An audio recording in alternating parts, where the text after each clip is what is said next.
भारत में corona virus vaccine की वर्तमान में क्या स्थिति है, इस संबंध में इस एडिटोरियल में हम बात करेंगे। Scripting history. देखो, स्क्रिप्ट का मतलब होता है लिखना, जैसे कि आप मूवी की स्क्रिप्ट लिखते हो ना, scripting history.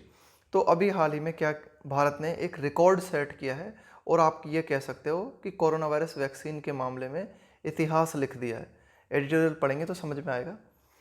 India must not lose sight. Site का मतलब होता है दृश्य, नज़ारा। Of the goal of vaccinating all eligible adults by year end. कि भारत का जो गोल है ना, उस गोल को भारत को नहीं खोना चाहिए। India must not lose sight of. देखो, लूज साइट ऑफ का मतलब होता है कि कोई चीज़ जो आपको दिखाई दे रही है, जो आपका दृश्य है, उसको आप मिस कर दो। तो भारत का गोल क्या है? Vaccinating all eligible adults. कि भाई जो भी योग्य वयस्क लोग हैं उनको कोरोना वायरस वैक्सीन प्रोवाइड कराना। कब तक? बाय ईयर एंड, है ना, इस साल के अंत तक। ये बाय जो है ना, इस डेडलाइन के लिए आता है कि भाई इतने समय तक आपको ये काम कर लेना है। तो इस साल के अंत तक भारत का टारगेट है, भारत का गोल है कि जो भी योग्य वयस्क हैं उनको कोरोना वायरस वैक्सीन मिल जानी चाहिए। तो ये जो गोल है, इस पर भारत को नज़रें जमाए रखनी चाहिए। इस गोल को अपनी नज़र से नहीं हटने देना चाहिए ना। India scripted history on Thursday. कि भारत ने जो है इतिहास लिखा कब? गुरुवार को। With its covid vaccine doses administer. देखो, एडमिनिस्टर का मतलब होता है किसी को औषधि प्रोवाइड कराना, है ना, एक तरीके से वितरित करना, औषधि वितरित करना। With its covid vaccine doses administered crossing the 1 billion mark. तो गुरुवार के दिन हमने क्या देखा कि कोविड-19 की वैक्सीन की जो डोज भारत के द्वारा उपलब्ध कराई जा रही है भारत के लोगों को, है ना, जो वितरित की जा रही है, इन्होंने 1 बिलियन का आंकड़ा क्रॉस कर दिया। क्रॉसिंग द 1 बिलियन मार्क, है ना, 1 बिलियन का चिन्ह को क्रॉस करते हुए 1 बिलियन के पार कर गया। अकम्पलिश्ड का मतलब होता है प्राप्त करना। In just about 9 months after. और भारत ने ये वैक्सीन, आप ये कह सकते हो कि ये जो 1 बिलियन लोगों को वैक्सीन उपलब्ध करा दी गई, ये टारगेट भारत ने छू लिया इन जस्ट अबाउट 9 मंथ्स, मात्र 9 मंथ्स के भीतर भीतर, after the vaccination programme roll out. देखो, रोल आउट का मतलब होता है किसी योजना को पब्लिक के सामने लेकर आना, और रोल इन का मतलब होता है उस योजना को अंदर ले लेना। तो after the 9 months after the vaccination programme roll out on January 16। तो 16 जनवरी को भारत ने क्या किया था? इस प्लान की शुरुआत की थी, इस योजना की शुरुआत की थी कि लोगों को जो है वैक्सीन उपलब्ध कराई जाए। और इसके 9 महीनों के भीतर ही भारत ने 1 बिलियन लोगों को वैक्सीन उपलब्ध करा दी, है ना, 1 बिलियन डोज को जो है भारत ने वितरित कर दिया। What is even more outstanding. और भी ज़्यादा आउटस्टैंडिंग बात है जो है ना, भाई आउटस्टैंडिंग का मतलब है जो बिल्कुल अलग नज़र आती है कोई बात, है ना। इवन मोर मतलब और भी ज़्यादा महत्वपूर्ण जो बात है वो ये is the targeting of adults. कि भाई भारत ने क्या किया, ये जो वैक्सीन प्रोवाइड कराई ना, इसमें टारगेट बनाया गया एडल्ट्स लोगों को, है ना, वयस्क लोगों को।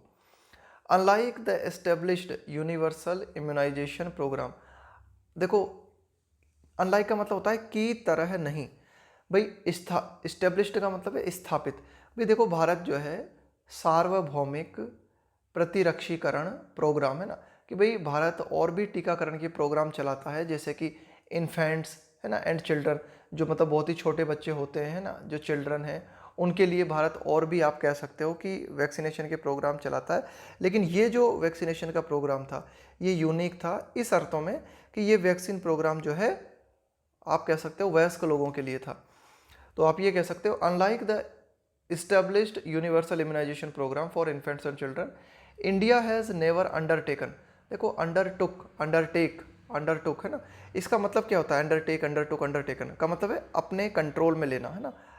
अंडरटेकन एनी मैसिव का मतलब है बहुत ही विशाल, बहुत ही ज़बरदस्त।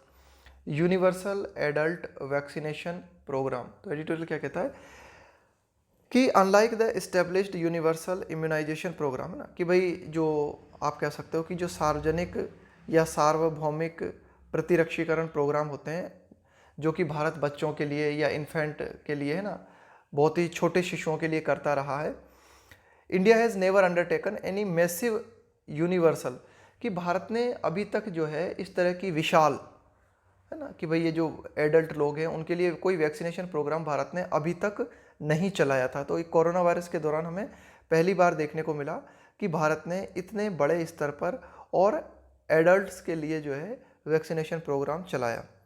आगे देखते हैं। That this massive exercise involving thousands of health care workers, कि भाई ये जो एक्सरसाइज थी, है ना, दैट दिस एक्सरसाइज इन्वॉल्विंग, जिसमें भी कि इन्वॉल्व करते हुए, शामिल करते हुए किन लोगों को, thousands of health care workers, कि हज़ारों की संख्या में हेल्थ केयर वर्कर्स को भी इस वैक्सीनेशन प्रोग्राम में शामिल किया गया, एंड अदर्स, और अन्य लोगों को भी शामिल किया गया।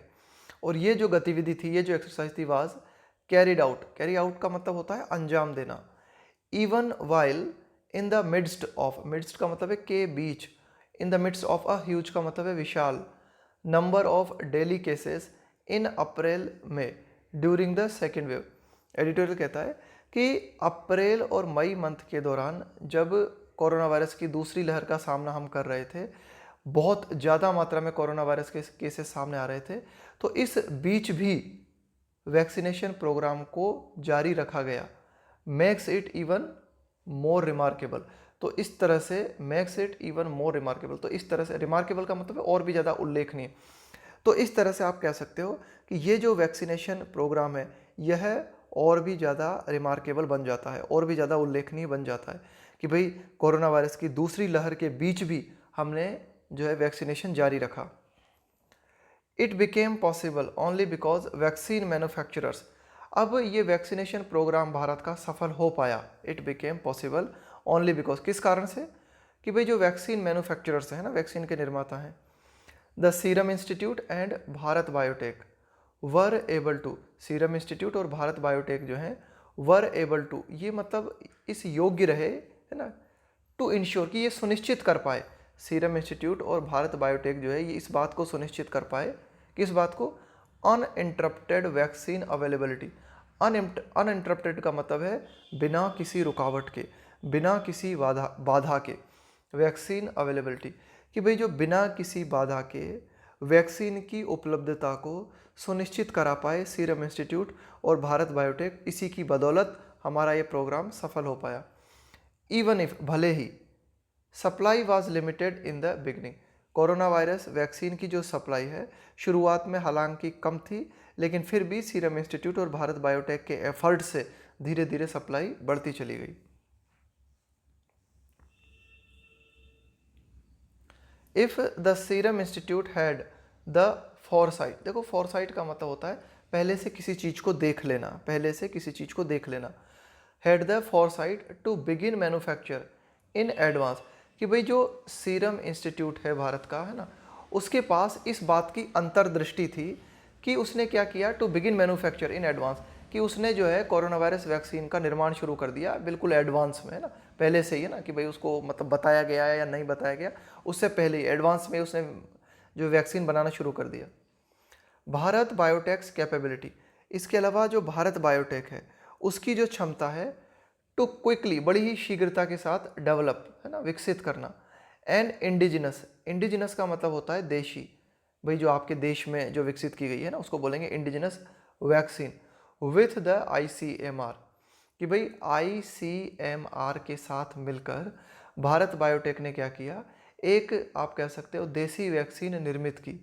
तो भारत बायोटेक और सीरम इंस्टीट्यूट ऑफ इंडिया, इन दोनों ने इस बात को सुनिश्चित किया, insured that India didn't have to endlessly wait, कि भारत को, India didn't have to endlessly wait, कि भारत को एक अनिश्चित काल तक इंतजार न करना पड़े वैक्सीन की सप्लाई का फ्रॉम अदर कंट्रीज, अन्य देशों से, कि भारत को अन्य देशों से एंडलेसली मतलब एक लंबे समय तक, पता नहीं इसका समाप्त एंड कब आएगा, तो भारत को वैक्सीन की जो सप्लाई है अन्य देशों से जो मिल रही है भारत को वैक्सीन की सप्लाई, उसका वेट जो है एक लंबे समय तक न करना पड़े, इसके लिए ICMR और सीरम इंस्टीट्यूट ने बहुत अच्छा कदम उठाया। भाई सीरम इंस्टीट्यूट ऑफ इंडिया ने क्या किया, एडवांस में ही कोरोना वायरस वैक्सीन को बनाना चालू कर दिया, और भारत बायोटेक ने क्या किया, Indian Council of Medical Research के साथ मिलकर एक देशी वैक्सीन निर्मित की। If there was hesitancy, hesitancy का मतलब होता है हिचकिचाहट, इनिशियली का मतलब है प्रारंभ में, इवन अमंग मतलब है के बीच, हेल्थ केयर वर्कर्स, कि भाई पहले शुरुआत में क्या था कि जो हमारे हेल्थ केयर वर्कर्स हैं इनके बीच भी कोरोना वायरस वैक्सीन के संबंध में हिचकिचाहट थी कि भाई ये काम करेगी नहीं करेगी। अब हेल्थ केयर वर्कर्स के लिए बताया गया है who were the first to be eligible to receive the vaccine, कि भाई ये जो हेल्थ केयर वर्कर्स थे ये आप कह सकते हो ये फर्स्ट व्यक्ति थे, who are the first to be eligible का मतलब है योग्य, टू रिसीव द वैक्सीन, कि भाई वैक्सीन सबसे पहले किनको प्रदान की जाएगी, सबसे पहले वैक्सीन के लिए योग्य कौन है, तो हेल्थ केयर वर्कर्स जो है सबसे ज़्यादा योग्य थे सबसे पहले, कि भाई सबसे पहले अगर वैक्सीन उपलब्ध करानी है तो हेल्थ केयर वर्कर्स को कराओ। लेकिन हेल्थ केयर वर्कर्स के मन में भी हिचकिचाहट थी वैक्सीन को लेकर। लेकिन फिर बाद में क्या हुआ, द डेडली, डेडली का मतलब होता है घातक, सेकेंड वेव लेड टू का मतलब है यहाँ पे कारण बनना, लेकिन जो दूसरी घातक कोरोना वायरस की लहर हमें देखने को मिली वो कारण बनी किस चीज़ का, ह्यूज का मतलब है विशाल, लीप का मतलब है छलांग, इन वैक्सीन अपटेक, अपटेक का मतलब है उछाल आना, तेजी आना है ना, वृद्धि होना। तो कोरोना वायरस की जो दूसरी घातक लहर थी वो कारण बनी कि कोरोना वायरस वैक्सीनेशन प्रोग्राम में हमें उछाल देखने को मिला, और ह्यूज लीप, बहुत ही ज़बरदस्त उछाल देखने को मिला, एक छलांग देखने को मिली हमें। तो ये एडिटर कहना चाह रहा है कि कोरोना वायरस की दूसरी लहर कारण बनी कि वैक्सीन में हमें अपटेक देखने को मिला है ना, वृद्धि देखने को मिली, और मतलब वृद्धि कितनी देखने को मिली, बहुत ही ह्यूज, बहुत ही विशाल, एक छलांग देखने को मिली। Vaccination was opened up to all priority groups, कि भाई कोरोना वायरस वैक्सीनेशन प्रोग्राम जो है वाज ओपन्ड, इसको खोल दिया गया अप टू, है ना, कहाँ तक के लिए, ऑल प्रायोरिटी ग्रुप्स, कि भाई जो भी प्राथमिकता वाले ग्रुप्स हैं उन सभी के लिए वैक्सीन अवेलेबल करवाई गई, एंड टू एवरीवन, प्रत्येक के लिए, अबव 18 ईयर्स, कि भाई जो भी 18 वर्ष से ऊपर है उन सभी के लिए वैक्सीन उपलब्ध करवाई भारत ने। Before the second wave peaked in early में, कि कोरोना वायरस की दूसरी लहर जो है पीक का मतलब होता है बिल्कुल चरम पे पहुंच जाना, बिल्कुल क्लाइमेक्स, बिल्कुल शीर्ष पे पहुंच जाना, कि मई की शुरुआत में कोरोना वायरस की जो दूसरी लहर है अपने चरम पे पहुंची। उसके पहले भारत ने क्या किया कि 18 वर्ष से ऊपर के जो व्यक्ति हैं उन सभी के लिए इस वैक्सीन को उपलब्ध कराया है ना, सभी के लिए जो है इस वैक्सीन को खोल दिया गया। India could have probably reached this grand, यहाँ पे ग्रांड से मतलब है भव्य, माइलस्टोन का मतलब है एक बड़ी उपलब्धि, एक बड़ी कामयाबी, कि इंडिया कुड हैव, देखो यहाँ पे कुड हैव और V3 आया है, इसका मतलब क्या होता है कि भारत ऐसा कर सकता था, जैसे कोई व्यक्ति है ना, उसके लिए हम बोलें कुड हैव प्लस V3, इसका मतलब है वह व्यक्ति ऐसा कर सकता था, हालांकि उसने ऐसा किया नहीं लेकिन वह ऐसा कर सकता था।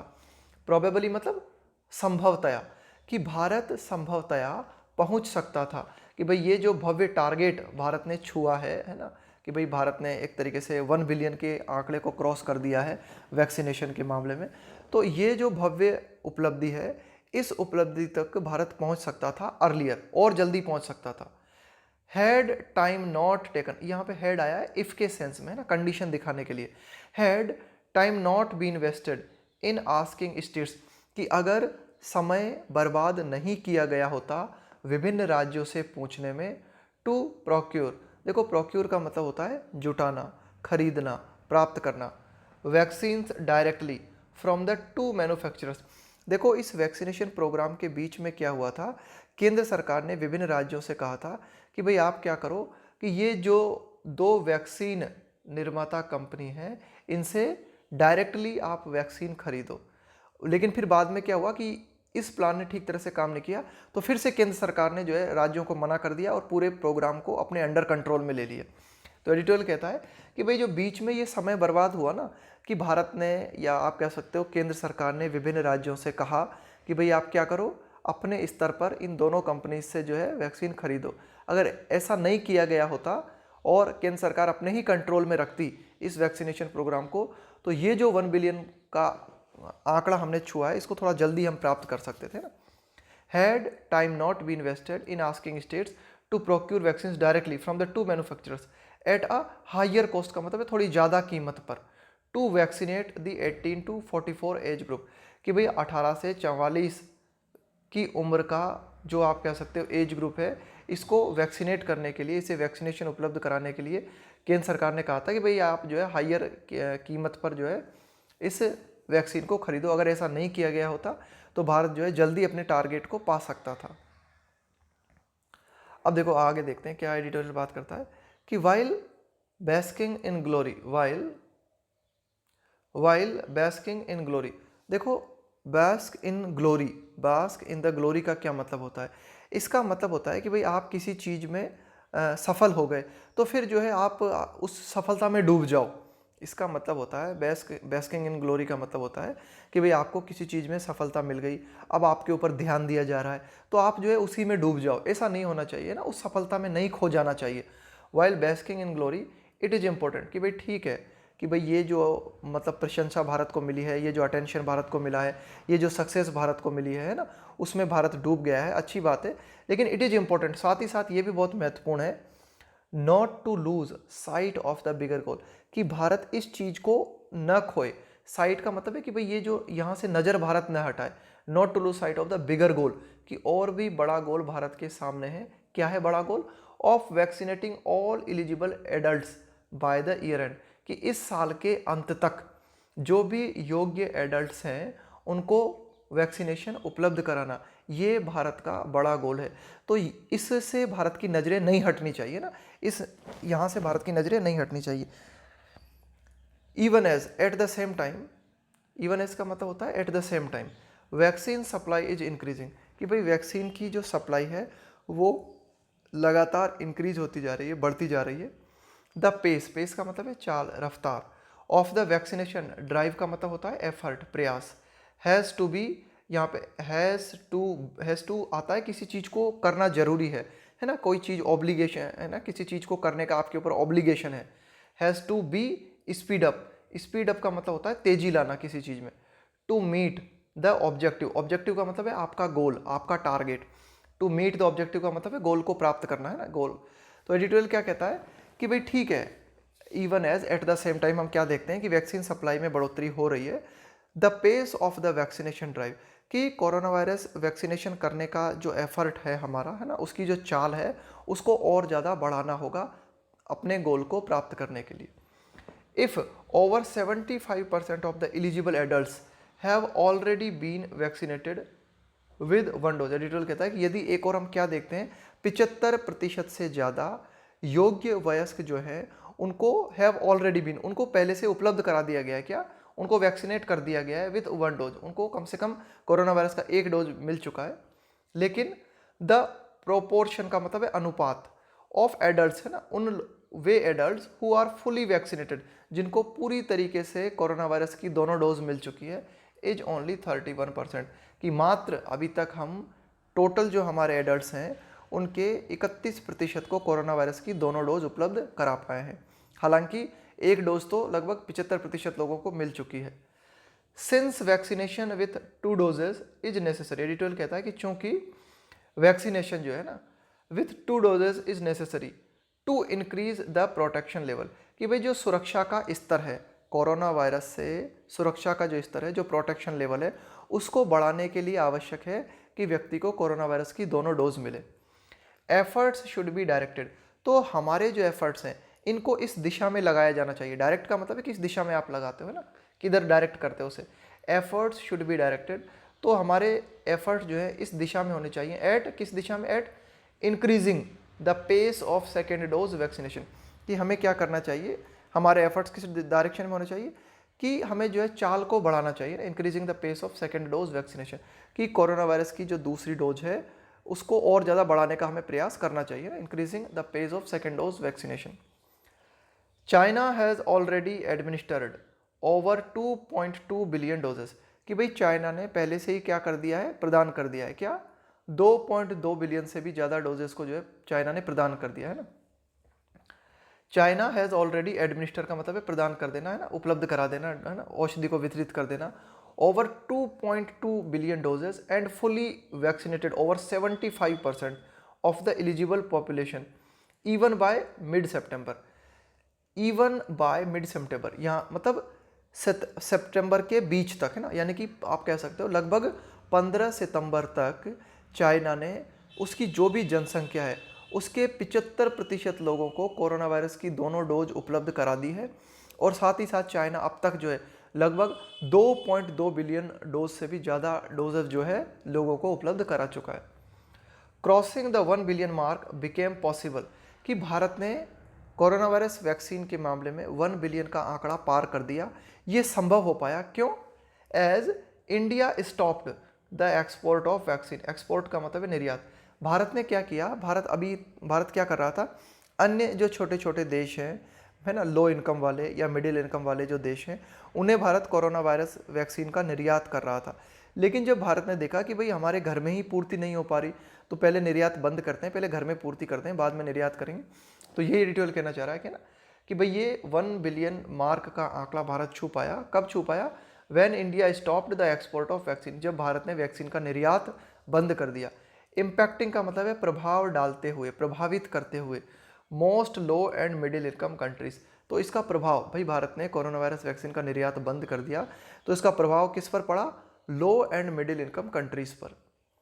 ऑन अक्टूबर 14 अक्टूबर को, nearly 6 months after halting spot, halt का मतलब है रोकना, कि लगभग 14 अक्टूबर है ना, nearly 6 months after halting spot, कि निर्यात, कोरोना वायरस वैक्सीन का जो निर्यात है उसे बंद करने के 6 महीने बाद, India finally supplied vaccines to 4 countries. Bharat ने अंततः, है ना, फाइनली जो है 4 देशों को कोरोना वायरस की सप्लाई करना शुरू किया। फर्दर, देखो फर्दर का प्रयोग हम करते हैं, कुछ और आप ऐड करना चाहते हो, है ना, आप अपनी बात में कुछ और ऐड करना चाहते हो। Further supplies will depend on production and demand. Editorial कहता है कि जो कोरोना वायरस वैक्सीन की जो सप्लाई है वह डिपेंड करेगी किस चीज़ पर, कि भाई कितना प्रोडक्शन हो रहा है और उसकी मांग कितनी है, उसकी डिमांड कितनी है। इट इज़ इम्पेरेटिव, यह बात काफ़ी महत्वपूर्ण है, यह बात बहुत ही जरूरी है, that vaccine production is quickly ramped up. देखो रैंप अप का मतलब होता है इंक्रीज करना, टू मीट डिमांड, कि जो हमारी डिमांड है, जो मांग है कोरोना वायरस वैक्सीन की, उसको प्राप्त करने के लिए ना, टू मीट से मतलब है यहाँ पे प्राप्त करना, कि भाई आपके गोल को पाना। टू मीट डिमांड, कि कोरोना वायरस वैक्सीन की जो डिमांड है उसे पूरा करने के लिए हमें क्या करना जरूरी है? कोरोना वायरस वैक्सीन का प्रोडक्शन बढ़ाना जरूरी है ना, उसको रैंप अप करना जरूरी है, उसको इंक्रीज करना जरूरी है।